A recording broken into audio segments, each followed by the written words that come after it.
Motivos para la adoración familiar, por Merle Duvigne. Pero yo y mi casa serviremos a Jehová. Josué capítulo 24, versículo 25.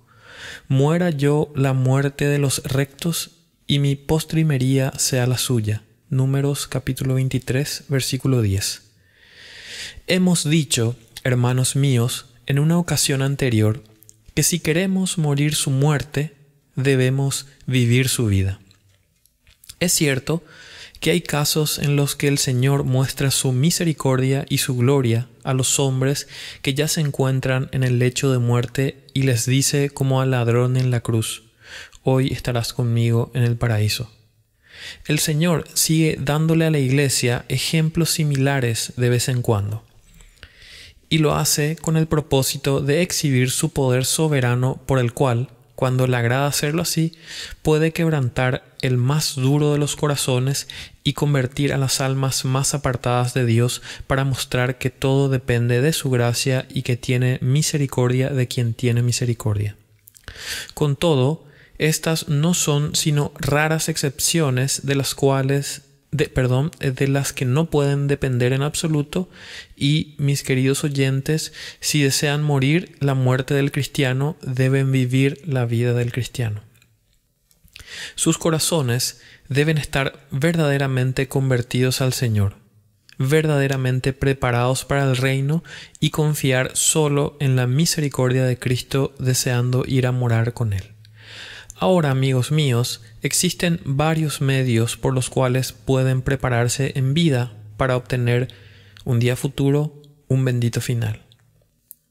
Y es en uno de estos medios más eficaces en el que queremos reflexionar ahora.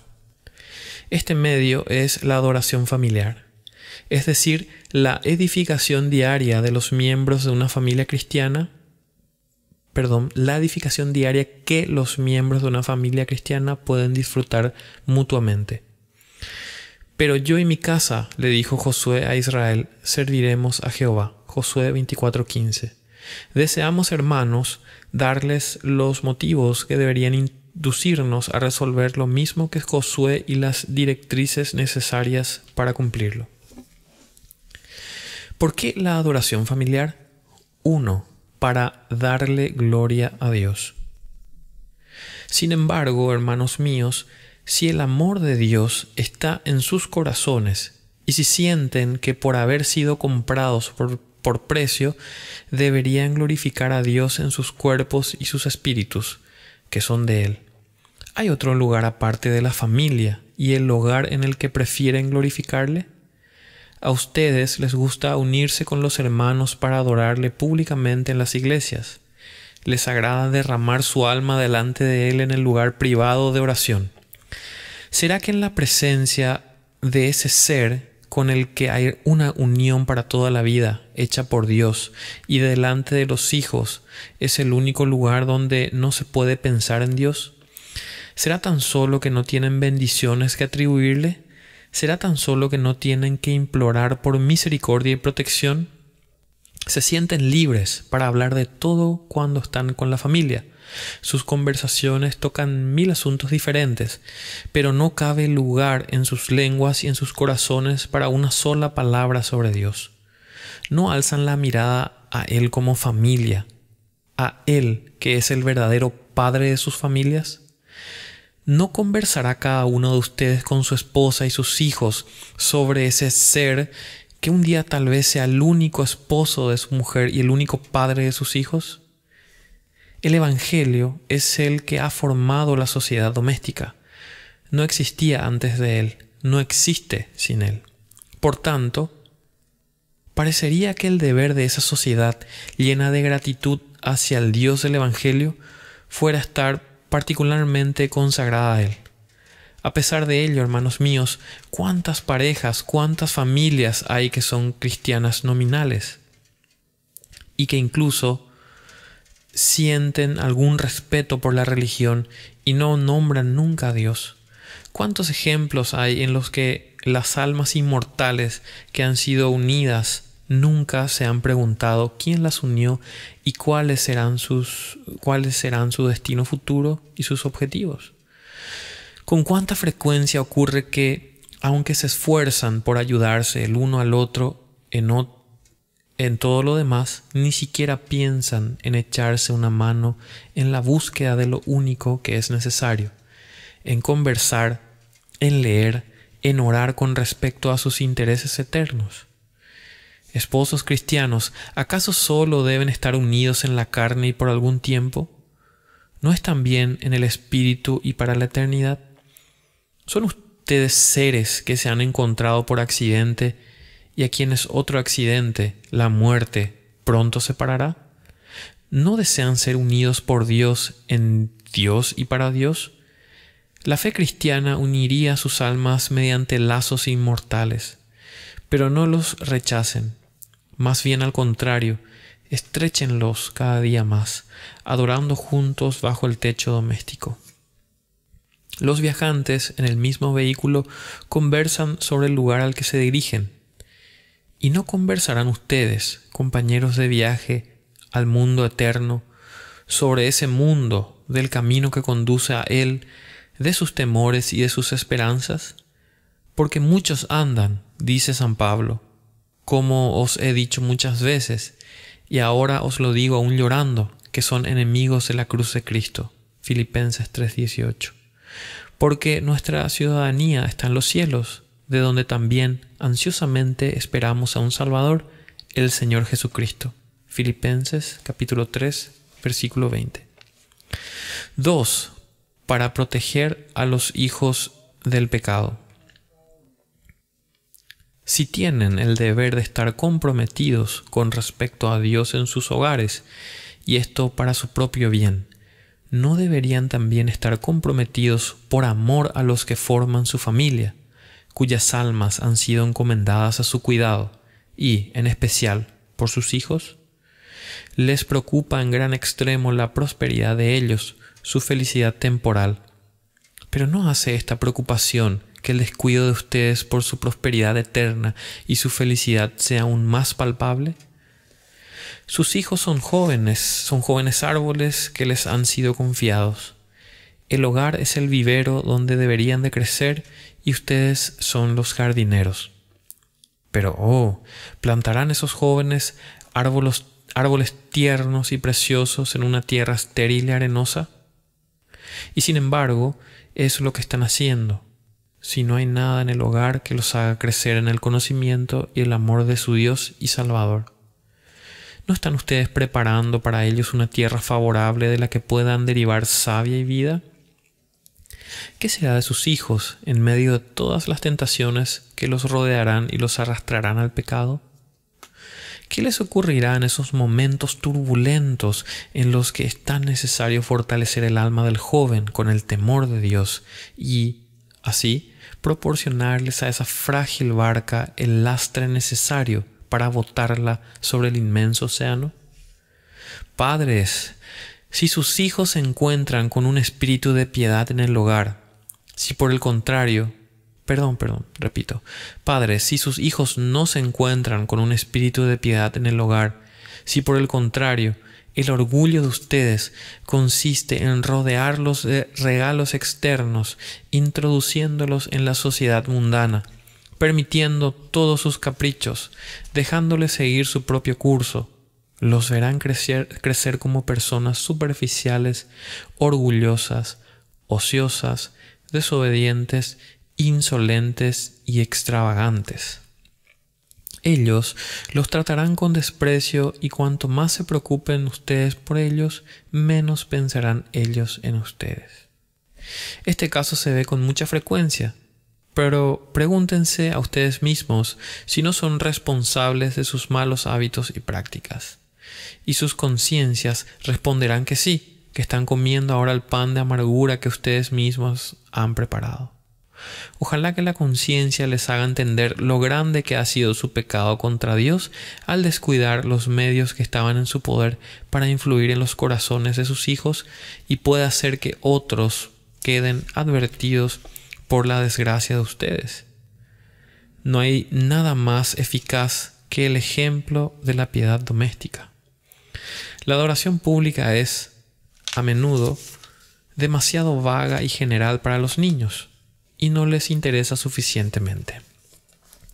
En cuanto a la adoración en secreto, todavía no la entienden. Si una lección que se aprende de memoria no va acompañada por nada más, puede llevarlos a considerar la fe cristiana como un estudio, como los de lenguas extranjeras o historia. Aquí, como en cualquier otra parte, e incluso más que en otro lugar, el ejemplo es más eficaz que el precepto. No se les debe enseñar que deben amar a Dios a partir de un mero libro elemental, sino que deben demostrarle amor por Dios. Si observan que no se brinda adoración alguna a ese Dios de quien ellos oyen hablar, la mejor instrucción resultará ser inútil. Sin embargo, por medio de la adoración familiar, estas jóvenes plantas crecerán como árbol plantado junto a corrientes de agua que da su fruto en su tiempo y su hoja no cae. Salmos 1:3. Los hijos pueden abandonar el techo parental, pero recordarán en tierras extrañas las oraciones que se elevaban en el hogar y esas plegarias los protegerán. Si alguna tiene hijos o nietos, aprendan estos primero a ser piadosos para con su propia familia. 1 Timoteo 5:4. 3. Para producir verdadero gozo en el hogar. Y qué delicia, qué paz, qué felicidad verdadera hallará una familia cristiana al erigir un altar familiar en medio de ellos y al unirse para ofrecer sacrificio al Señor. Tal es la ocupación de los ángeles en el cielo, y benditos los que anticipan estos gozos puros e inmortales. Mirad cuán bueno y cuán delicioso es habitar los hermanos juntos en armonía.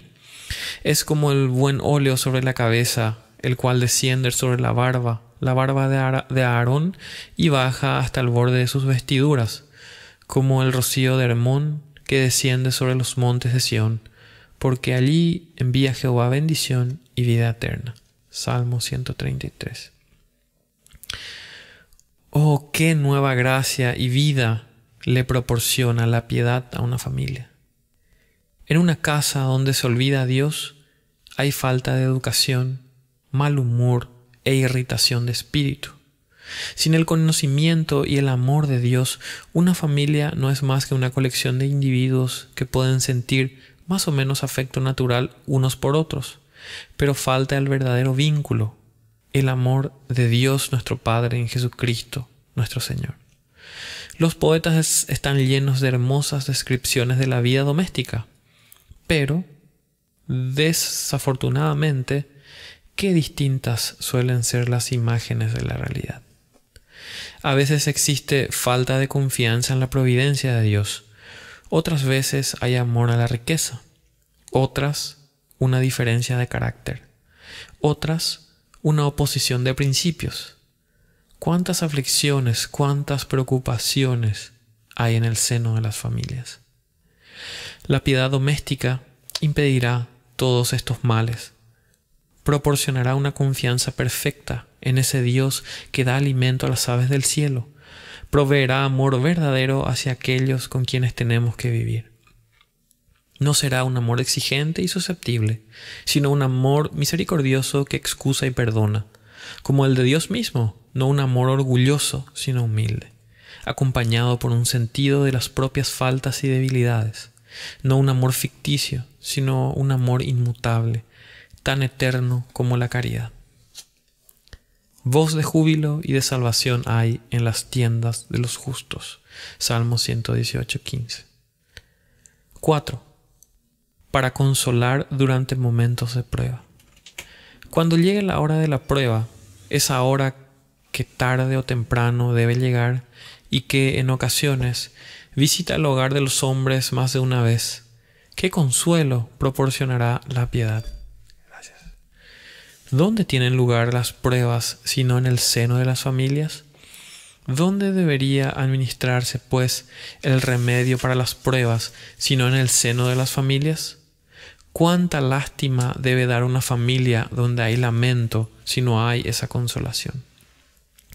Los diversos miembros de los que se compone incrementa los unos la tristeza de los otros.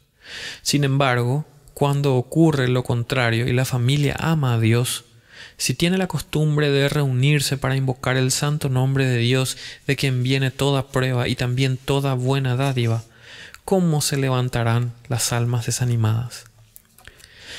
Los miembros de la familia que siguen quedando alrededor de la mesa sobre la que está el libro de Dios, ese libro donde encuentran las palabras de resurrección, vida e inmortalidad, donde hayan promesas seguras de la felicidad del ser que ya no está en medio de ellos, así como la justificación de sus propias esperanzas. Al Señor le complace enviarles al Consolador. El Espíritu de gloria y de Dios viene sobre ellos. Se derrama un bálsamo inefable sobre sus heridas y se les da mucho consuelo. Se transmite la paz de un corazón a otro. Disfrutan momentos de felicidad celestial. Aunque ande en valle de sombra de muerte, no temeré mal alguno, porque tú estarás conmigo, tu vara y tu cayado me infundirán aliento. Salmo 23, 4. Oh Jehová, hiciste subir mi alma del Seol, porque un momento será su ira, pero su favor dura toda la vida. Por la noche durará el lloro, y a la mañana vendrá la alegría. Salmo 33, 5. 5. Para influir en la sociedad. ¿Y quién puede decir, hermanos míos, la influencia que la piedad doméstica podría ejercer sobre la sociedad misma? ¿Qué estímulos tendrían todos los hombres al cumplir con su deber? Desde el hombre de Estado hasta el más pobre de los mecánicos.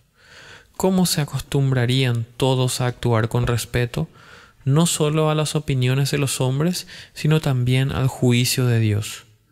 ¿Cómo aprendería cada uno de ellos a estar satisfecho con la posición en la que ha sido colocado? Se adoptarían buenos hábitos. La voz poderosa de la conciencia se rebosaría. La prudencia, el decoro, el talento, las virtudes sociales se desarrollarían con renovado vigor. Esto es lo que podríamos esperar, tanto para nosotros mismos como para la sociedad. La piedad tiene promesa en la vida que transcurre ahora y la que está por venir.